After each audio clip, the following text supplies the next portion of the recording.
Ne manquez plus aucune émission. Voilà.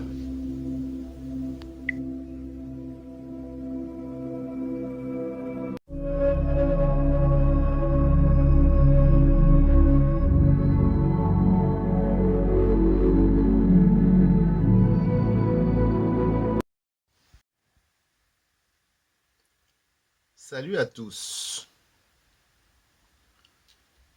Merci d'être de plus en plus nombreux et de soutenir votre chaîne Top Chronique TV.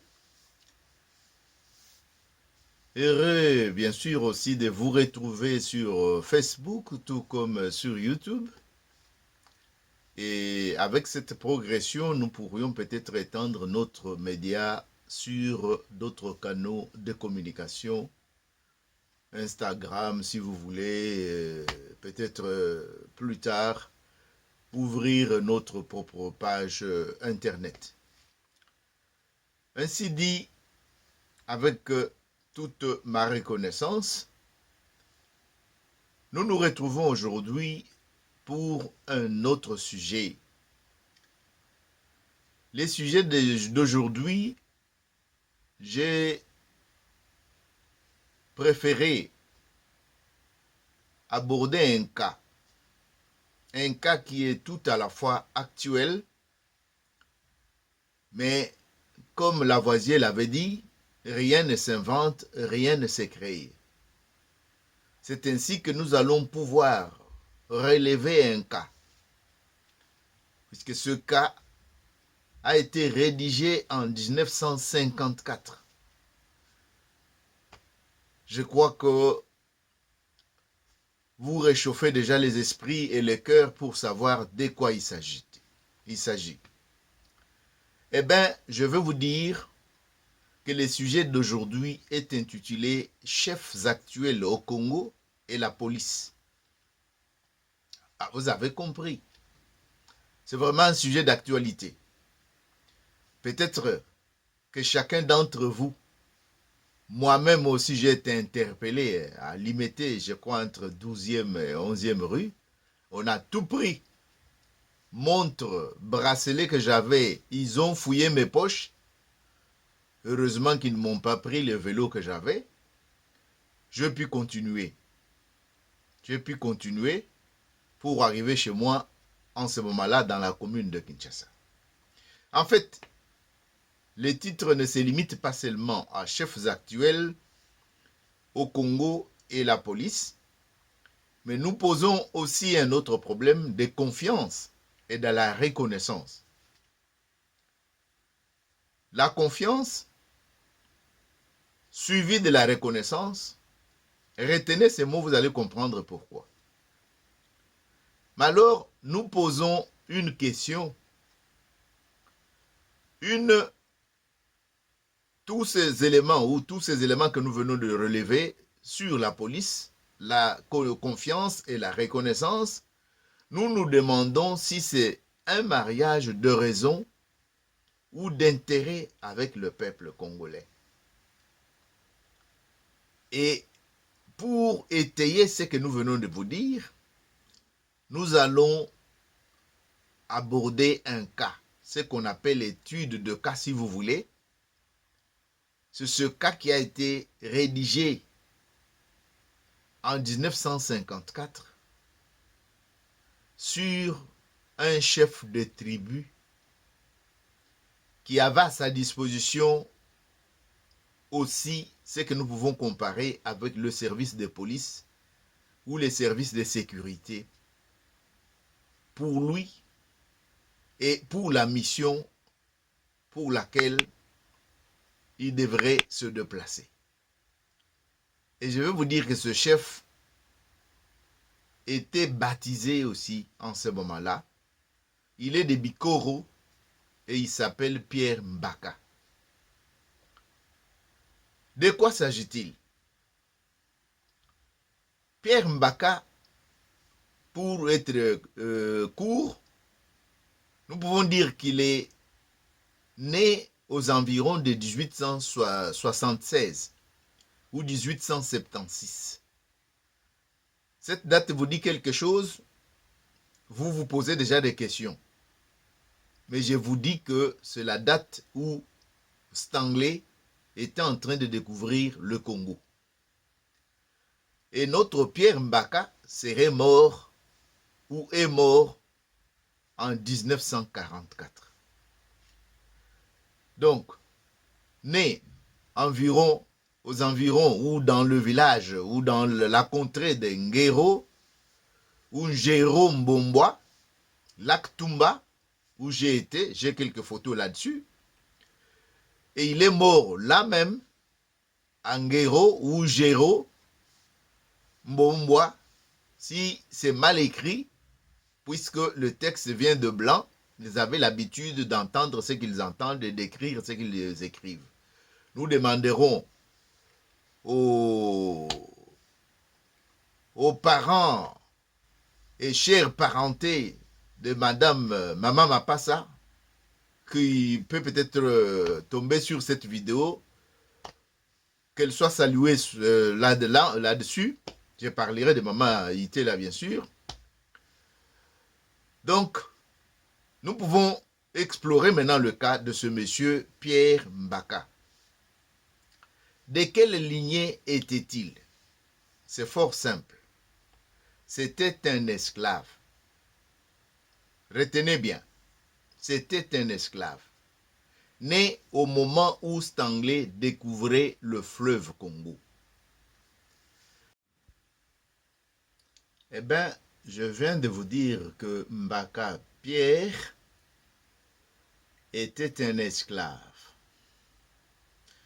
Et je vous ai dit de retenir ça. J'ouvre une parenthèse pour vous dire pourquoi. Ça fait partie des secrets de la gestion de la colonie ou de l'État indépendant du Congo par le roi de Belge. Eh oui, le roi Léopold II avait un style, son cachet de choix de personnes de confiance. Et les résultats lui en ont donné raison. C'est pourquoi, comme d'habitude, je ne voudrais pas que ça vienne de ma bouche. Je vous donne ce texte ici. C'est un Français. Je vous ai déjà parlé de lui quand il a parlé de comment on a fait mourir les porteurs, qu'il y a eu de morts et de morts au Congo, des squelettes qui jonchaient les routes de caravane. Vous vous en doutez bien, c'est Baron Mandat de Grand-Sey. Baron Mandat Grand-Sey. Voilà ce qu'il écrit comme témoignage entre son pays, la France, et la Belgique. Et il dit même que c'est un tour de magie. Vous pouvez lire vous-même dans ce texte ici. Comment le pays qui sont voisins, ou les territoires qui sont voisins, la population pratiquement la même, Bateke au Congo-Brazzaville, Bateke au Congo de Léopold II. Mais comment la petite Belgique, 80 fois, a pu dépenser moins d'argent au Congo et a réussi ce qu'il appelle tour de magie par rapport à la France qui a dépensé infiniment plus d'argent. Le texte, c'est de lui. Vous pouvez le lire vous-même puisque je vous l'ai placé. Vous pouvez arrêter la vidéo et puis relire vous-même. Je vous ai présenté la situation de toute la page et j'ai découpé là où il fait la comparaison. J'ai dit que le roi Léopold II avait un style, un cachet. Mais dans ces cachets-là, je pourrais vous ajouter quelques éléments. Soit il utilisait les gens défavorisés en leur miroitant que je veux vous donner la force que vous avez perdue, ainsi vous allez regagner, ainsi de suite. Et j'ai parlé où je parlerai dans la suite du sujet de l'élément confiance que je vous ai présenté dans le titre. Je parlais des reconnaissances. Mais tout ça, Léopold II jouait avec ça de façon... Bon, je vous laisse vous-même peut-être explorer dans d'autres livres, mais il y a tout un tas de chefs qui ont été fidèles et à l'État indépendant du Congo et à la Belgique en respectant ces éléments ici. Mais nous sommes héritiers de cette situation. Qu'est-ce que nous copions? Bien sûr, lui était venu pour exploiter. Mais nous, maintenant, nous sommes chez nous pour gérer notre propre patrimoine, notre pays. Est-ce que nous ne pouvons pas singer ce qui est bon dans le cachet de Léopold II et laisser de côté ce que lui avait appliqué dans le sens de diviser pour mieux régner? Puisqu'en fait, ce n'est pas une bonne politique, c'est ce qui nous a amené au désordre qui y est aujourd'hui, puisque ça suscite l'envie de la vengeance. Celui qui est fort aujourd'hui, il n'est pas sûr qu'il restera fort éternellement. Voilà, c'est la petite parenthèse que je voulais ouvrir pour vous dire pourquoi j'ai insisté sur le mot Mbaka-Pierre était un esclave. Donc un enfant qui ne peut pas vous dire sa tante est où, son oncle est où, son grand-père, son village est à quel niveau, il a été tout simplement racheté. C'était l'habitude à cette époque-là. Un blanc qui avait des ballots de tissu pouvait bien échanger ça contre quelques petits 4 ou 5 garçons, rester avec eux. Et ce garçon-là ne savait même pas là où on les avait pris. Rares sont ceux qui connaissaient de là où ils sont partis. D'autres, avec la fatigue, avec les traumatismes, ne pouvaient même plus se rappeler de rien. Bon, ce n'était qu'une parenthèse. Continuons avec le cas de Mbaka, qui est devenu Pierre 31 ans après avoir eu tous les titres pratiquement avec les colons. C'est-à-dire, il savait bien jouer son jeu. Continuons. Devenu adulte, il comprit immédiatement que les Blancs apportaient quelque chose de nouveau, de précieux. Il emboîta les pas et s'est mis à calquer tous ses gestes sur ceux de Blancs. Vous comprenez, le texte que je vous lis, c'est la plume d'un Blanc. S'il y a peut-être d'exagération dans ce qu'il est en train de dire, c'est sûr, il ne peut pas se mettre ici à écrire contre son peuple ou sa race, si vous voulez. Mais continuons, le sujet le plus important va venir bientôt. Il tourna résolument le dos au passé et attendit l'avenir. Il conserva jalousement au fond de lui-même la sagesse bantoue. La bonne et vraie sagesse bantoue. Ça, c'est un blanc qui le dit. Un Belge, si vous voulez. Successivement, il devint surveillant de plantation. Successivement, il devint surveillant de plantation, capitaine de village et chef de tribu. C'est le 26 juillet 1906 que le commissaire Mauroy les nomma chef de Tumba, Besongo, chef de Botwali et de Lokongo dans les territoires de Bikoro. Vous avez compris. Dans les territoires de Bikoro. Coup sur coup, le gouvernement belge le décora sur service rendu. Il reçut ainsi la médaille de chef investi avec chaîne. Je crois que vous en avez déjà vu quelque part, mais je pourrais vous mettre une photo pour que vous puissiez au moins vous faire une idée à quoi ça ressemblait ces chefs médaillés avec chaîne. La médaille du mérite en bronze avec chaîne la médaille d'argent de l'ordre de Léopold II. Voilà. Tout ça, bien sûr, c'était pour récompenser son service à l'État indépendant du Congo. À l'État indépendant du Congo, puisque vous avez compris qu'il a été nommé en 1906. 1906, et l'État indépendant du Congo a cessé d'exister en 1908. Donc, c'est quelques 2 ans, il a été nommé avant que l'État indépendant du Congo ne cesse. Mais son travail a continué, bien sûr, avec le Congo belge. Donc, Mbaka était un homme de bon conseil, honnête, doux, capable de respecter ses congénères au même titre que les Européens. Donc, c'est exceptionnel. Je vous ai dit que je pourrais relever certains cas de personnes d'exception. Donc, vous comprenez qu'il était honnête, doux, capable de respecter ses congénères au même titre que les Européens.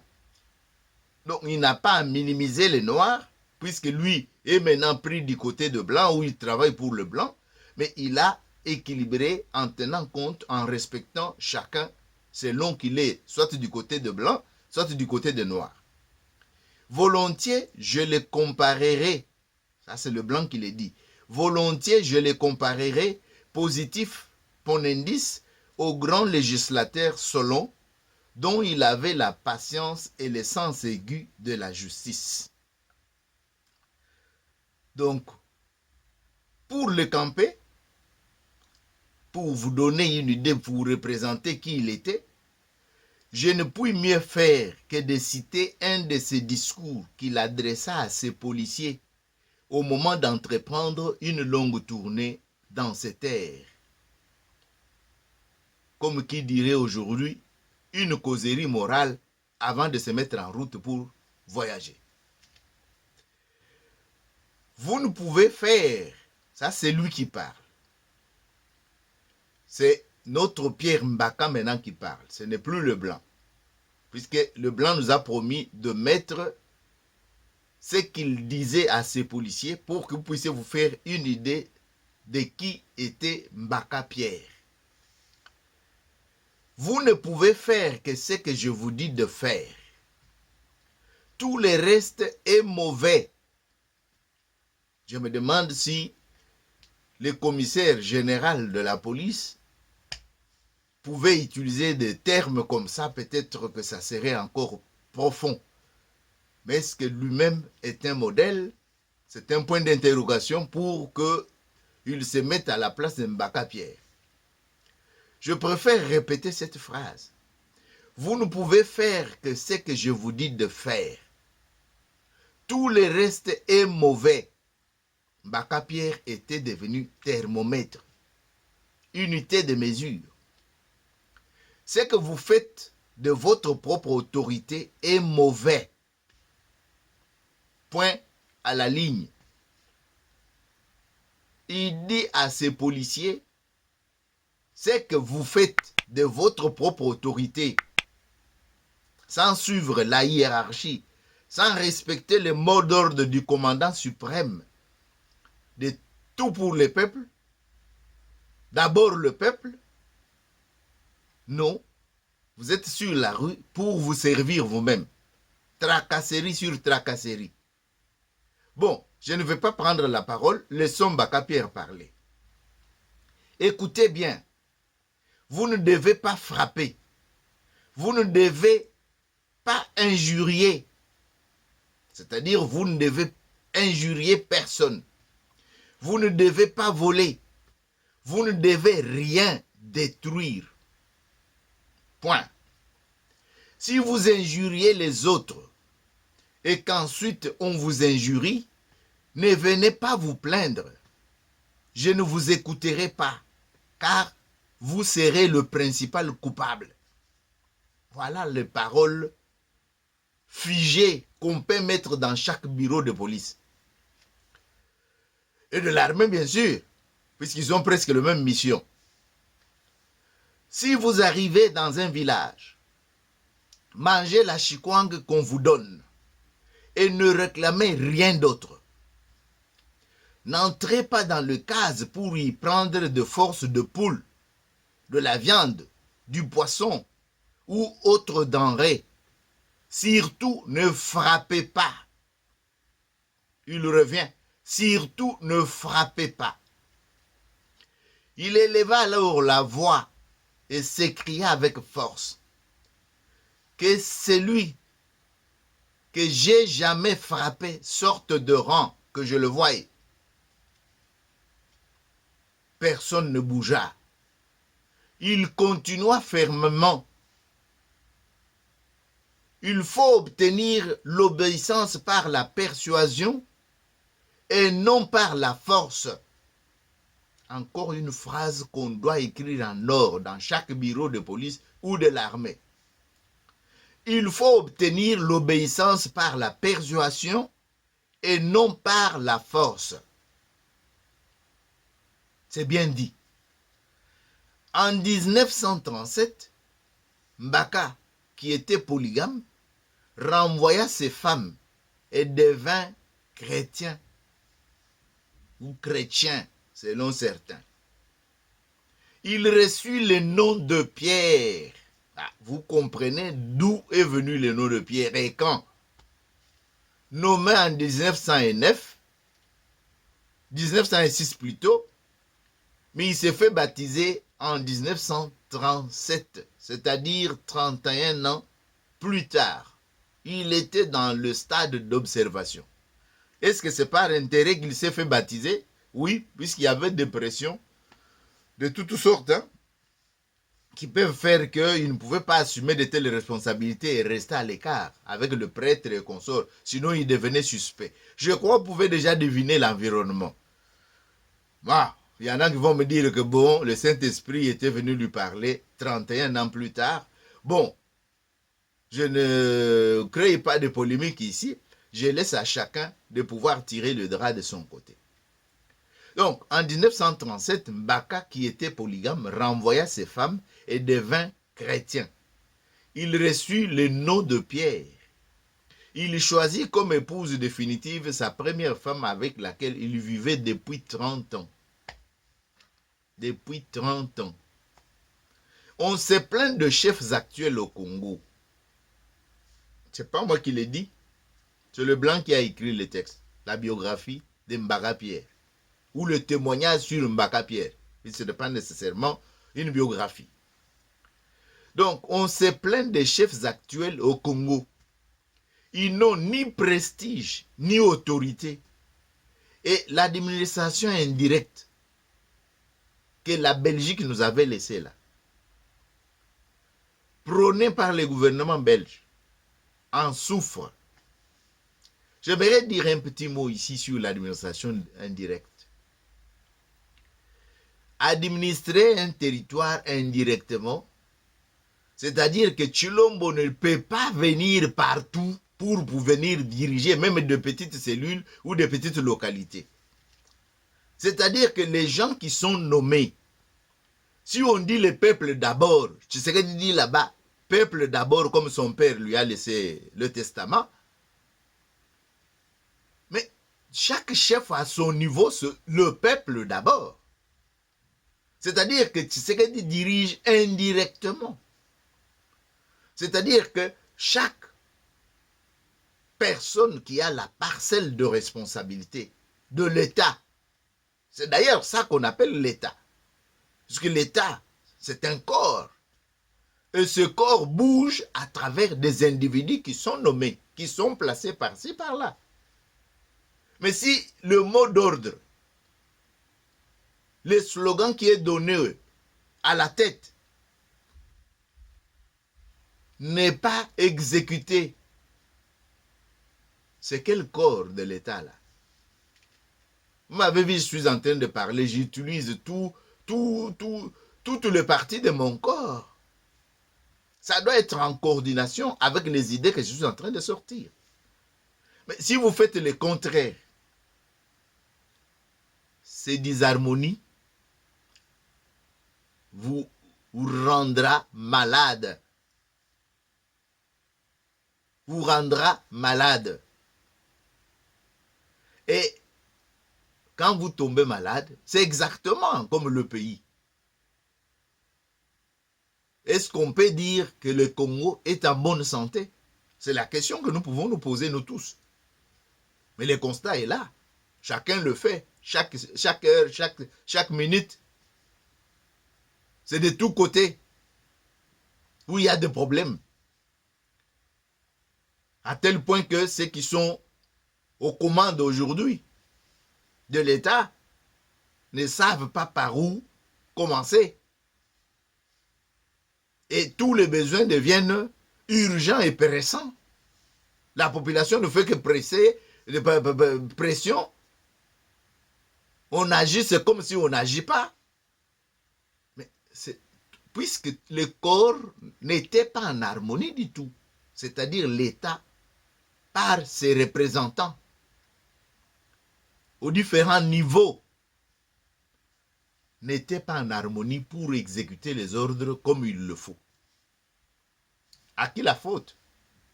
Ah, vous allez me dire que aux anciens dirigeants et consorts. Et cet ancien dirigeant était seul. On vous dit que vous êtes représentant de l'État, mais vous, chaque fois qu'on vous met quelque part, au lieu de représenter l'État, bien sûr, ce n'est pas l'entremise de la personne qu'on t'a placé là. Mais la personne là représente l'État, il t'a placé là pour que toi aussi tu représentes l'État. Donc, ce sont les intérêts de l'État. Et l'État, c'est qui? Mais c'est le peuple, les souverains primaires. C'est ainsi qu'on dit le peuple d'abord. Yende mokolo biloko, mokolo mboka. Non, mais vous allez signer des accords avec les étrangers, vous cherchez à faire plaisir aux étrangers, mais les propriétaires, les souverains primaires, lui, sa souffrance, on ne sait même pas quand est-ce que ça va se terminer. Sa souffrance, on ne sait pas quand est-ce que ça va se terminer. Ici, le Belge qui a écrit cet article en 1954, quand il parle de les autorités actuelles du Congo, les autorités actuelles du Congo, vous pouvez comprendre que ces autorités, je vous ai dit dans la vidéo qui est passée, que certains individus agissaient en leur nom. Peut-être il était pute de quelqu'un ou makangou de quelqu'un, comme vous voulez, ou de quelqu'une, voulant faire à telle ou telle autre personne qu'il a, pour qui il a eu de sympathie. Il déplace un groupe de population pour les trop-pleins du Rwanda pour venir le mettre au Congo. Maintenant, c'est tout un tas de problèmes que nous avons, puisque des individus ont décidé à leur niveau, sans tenir compte du présent, de l'avenir et du passé.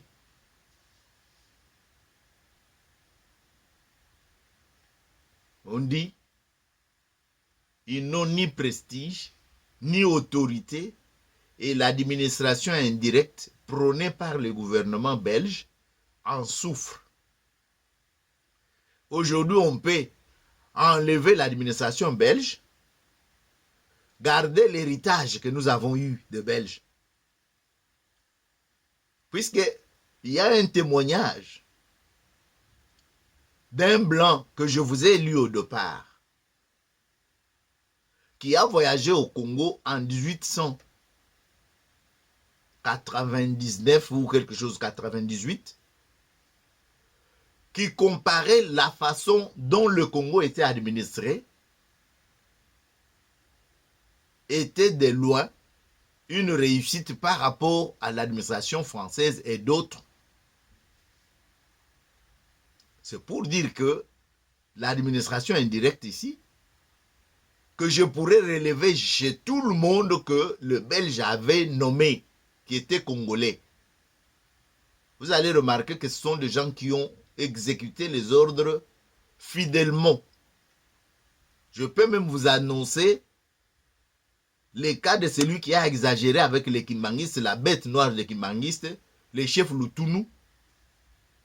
Peut-être que je pourrais vous parler de ça aussi. Il était aux aguets. Tout mouvement des Kimbanguistes à cette époque-là, au début, jusqu'à l'interdiction il signalait à ses chefs. Bon, puisque en ce moment, l'État c'était ça, l'État indépendant du Congo qui était une propriété de Léopold II. Donc le mot d'ordre qu'on donnait était pour que tous les intérêts de Léopold II soient préservés. Et quand un blanc repérait celui qui doit assumer l'administration indirecte, c'est comme ça que vous allez trouver que c'est certains noms et d'autres noms ne sont pas mentionnés. On ne connaît pas d'autres noms à cette époque-là que le nom de ceux qui ont bien servi avec autant de médailles. Et quand il terminait le boulot, le blanc lui confiait soit une chefferie, soit quelque chose comme ça pour qu'il continue la collaboration, pour qu'il passe aussi ces vieux jours dans de bonnes conditions avant de quitter cette terre des hommes. Alors disons que Mbaka Pierre avait l'un et l'autre, c'est-à-dire le prestige et l'autorité. Mbaka Pierre avait l'un et l'autre, parce qu'il était humain. Être humain. Combien sont humains? Combien on lui confie le salaire de gens qu'on doit payer? Ils ont des enfants, ils ont des familles, ils ont des étudiants, ils ont des élèves. Tous ces gens-là ont de besoin. Combien bloquent le salaire, détournent ça et envoient ça ailleurs? Mais Mbaka Pierre était humain. Juste et simple. Chez lui, rien d'artificiel. Il aurait pu dire à ces sujets, il l'avait déjà dit au départ du texte, mais l'auteur dit ceci, il aurait pu dire à ces sujets, regardez-moi et suivez. Lui trouve que c'est ça qui est mieux, mais Mbaka a dit là-bas que ce que vous faites, c'est ce qui est mauvais. Faites ce que regardez-moi et faites ce que moi je fais. Mbaka Pierre l'a dit au départ. Je vous ai dit qu'il est devenu unité de mesure thermomètre. Il était humain, simple, juste. Il avait le prestige, il avait l'autorité. Et quand il administrait, ses chefs pouvaient s'occuper d'autres charges, puisqu'il trouvait tout bien fait. Voilà l'exemple à suivre. Voilà des textes qu'on peut mettre dans des livres de classe pour que nos élèves aient déjà de bons exemples de chez nous. On nous a appris les Ronsard, on nous a appris les Chateaubriand, on nous a appris des... Mais nous avons des cas chez nous qu'on peut mettre dans des livres scolaires. Nos élèves qui deviendront policiers, qui deviendront chefs, qui deviendront militaires, qui deviendront enseignants aussi, qui occuperont de charges de l'État dans la société, des cas comme ça peuvent continuer à résonner dans leur tête. Des cas comme ça peuvent continuer à résonner dans leur tête. Et l'auteur termine son texte en disant ceci. Dernier trait qu'apprécieront à juste valeur ceux qui connaissent la colonie, puisque tout ceci se déroule avant l'indépendance. Mbaka Pierre ne buvait jamais ni vin de palme, ni alcool, et pourtant il vivait dans une région où il coulait à flot. Aujourd'hui, tu vas voir combien de vidéos circulent avec nos militaires, avec nos policiers, en tenue, il a bu jusque-là. Et ce sont les civils qui commencent à s'amuser avec lui. L'arme, il ne sait même pas où se trouve l'arme. Et c'est comme ça que certains, on ne sait pas qu'est-ce qui les pique, il va tirer comme si il était en train de détruire le mouche. Attention, on ne doit pas aussi détruire les mouches, puisque c'est l'environnement. Les mouches là servent aussi à quelque chose. Sauf quand ils pullulent trop, ils peuvent beaucoup véhiculer les maladies. Vous pouvez comprendre. Mais ils ont leur rôle à jouer. Ce n'est pas vous qui les avez placés. Ils sont aussi en mission pour travailler. Quand leur temps arrive, ils partent aussi et ils se reproduisent aussi pour la continuité. Vous avez compris. Combien de policiers font la honte? Ils dansent devant les civils en tenue. Moi, je me rappelle quand j'ai terminé mes études à l'IEC, nous nous sommes retirés avec un capitaine qui était venu en tenue. Uniquement, on a su d'ailleurs qu'il était militaire que le jour de collation de grade. Hein, puisque tout le temps qu'on étudiait avec lui, on ne savait même pas qu'il était militaire. Très discret, très retiré, personne ne pouvait même pas savoir que c'était un officier militaire. Mais il était notre collègue. Et les jours de collation de grade, nous nous sommes retirés. Non loin de école, en face de l'école belge ou Liège, ou je ne sais pas ce que c'est devenu aujourd'hui, sur l'avenue 24. On devrait prendre notre bière là-bas pour un peu soulager ou bien égayer notre réussite. Et là, il y a des gendarmes qui sont venus en tenue pour aussi prendre un verre. Et parmi les gendarmes, il y avait une dame en tenue. Alors les étudiants, comme vous connaissez, on venait de terminer. Il y en a qui ont trouvé le plaisir de pouvoir demander à la dame policière de pouvoir danser. Mais écoutez, la discipline militaire, la discipline des policiers, la dame ne pouvait pas se mettre debout quand elle voyait le capitaine en tenue. Or, le capitaine n'était pas gendarme. Le capitaine n'était pas gendarme. Mais la dame a regardé le capitaine pour recevoir le mot d'ordre ou la bénédiction du capitaine. Le capitaine lui a fait pas question. Et la dame n'a plus bougé. Personne ne pouvait plus s'approcher pour lui demander est-ce qu'on peut danser. Non. Voilà la discipline militaire. Voilà le respect. Le capitaine était dans un autre corps. Je me rappelle, il habitait le camp Kokolo. La policière qui était venue entrer, je ne sais pas d'où elle venait. Mais elle a constaté tout de suite que j'ai mon supérieur là-bas. Je ne peux rien faire ici sans qu'il y ait son aval. Et quand on lui a dit que pas question, et la dame est rentrée dans ses petites bottes, elle a respecté, je ne dirais pas petites bottes, puisque c'est un exemple à suivre. Et aujourd'hui, combien peuvent faire ça? Et le cas le plus récent que vous venez de vivre, c'est la garde présidentielle qui est humiliée en public. Pont Kasavubu ou Pont Gabi, comme vous voulez. Plein de gens. Mais quelle honte! Dans quel pays on se trouve? Bon, je ne suis pas donneur de leçons.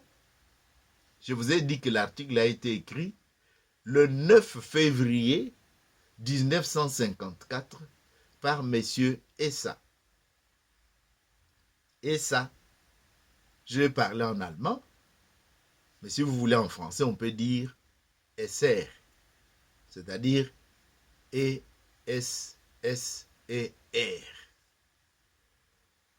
Je vous remercie pour votre attention et vous donne bien sûr rendez-vous, comme d'habitude, pour le prochain vidéo.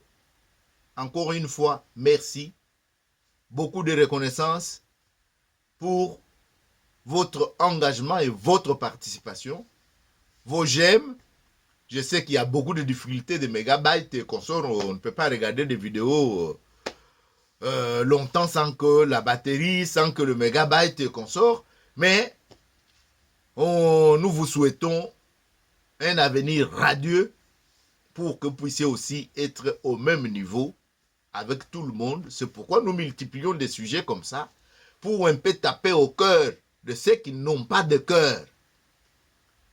taper à leur pierre là, à leur métal là, pour qu'ils aient au moins un cœur de penser le peuple d'abord. Je vous remercie et au revoir. Ciao.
Ne manquez plus aucune émission. Voilà.